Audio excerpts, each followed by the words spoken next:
The job hunt is stressful enough without people asking you things like, how's the job search? How's the job search? Why can't you be more like your sister? So lucky you, I'm here to guide you through this jungle of regret with a list of items that you can buy at your local grocery store that'll surprisingly help you navigate your way to your next 9 to 5. Okay, so before you actually start your physical search, you may not be too sure how it initially may go. So to make this a little easier, I suggest getting some of these. A lot of people want to have these, but they're way too high. So I highly recommend these ones down here. So once you actually go out in the world and start looking for work, you might hit your first initial snag, which is qualifications. Chances are most of these spots require you to be 20 years old, but also have 13 years of work experience. And since you weren't born in Bangladesh, this might be a problem. One thing you could try is being 10 years older, but what a lot of people like to do is just try and get a degree. In fact, that's what I'm personally doing, but it's gonna set you back like $40,000. Now, a good way for paying for this is by getting a job, which is pretty backwards and backhanded if you think about it. So I recommend having some sense on hand, not to help you pay, but because this doesn't make any. Actually, wait, hold on.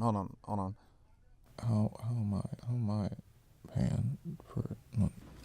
Hey babe, what's up? Hey mom, hey, how is my school getting paid for?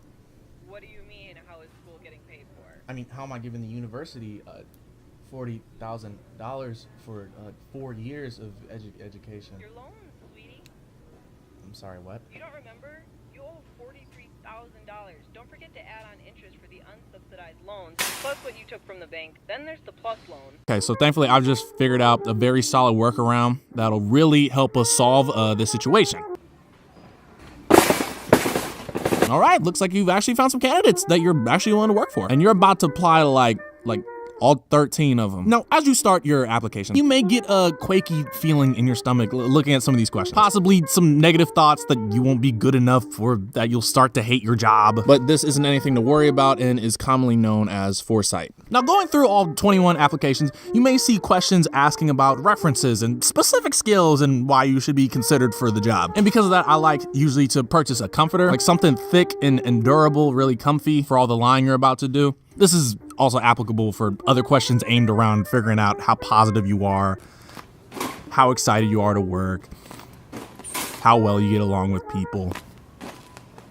Look at that, you finished all 34 applications. And oh boy, if you did everything right, you'll just have to wait 2 to 32 business days and oh look at the phone, it's ringing. It's time for schedule that interview. Which most people tend to stress about naturally, but it's possibly one of the easiest parts. It really just comes down to being ready for what questions are about to come your way. So let's go through some questions and see if we can't find some items that'll help us be more prepared. What made you want to apply for this job in particular? So for this question, the interviewer is usually trying to see what your motives are for applying for the job. And if you have a genuine passion for the company and how much you truly care about what they're trying to do. So for questions like this, I personally suggest getting a pooper scooper so you don't soil your own fingers when you give them your giant load of bullshit.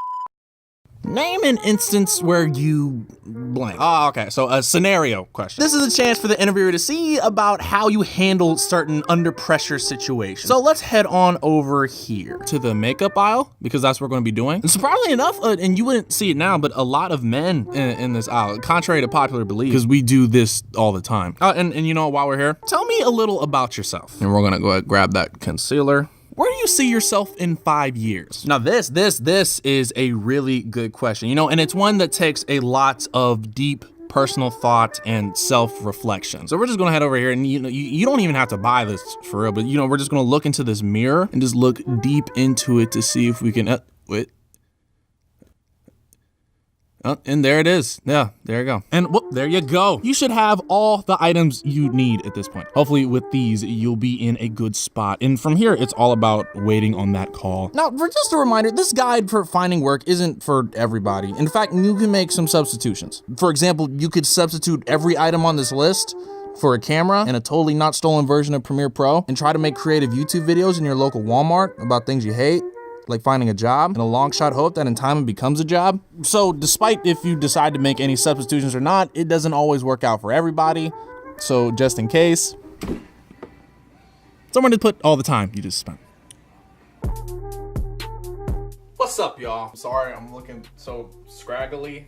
Every time I work on a video, it's just auto no shave, no trim, no take care, nothing. It's It's bad. If you like this series, let me know in the comments below. I tried something different. I thought it'd be pretty cool.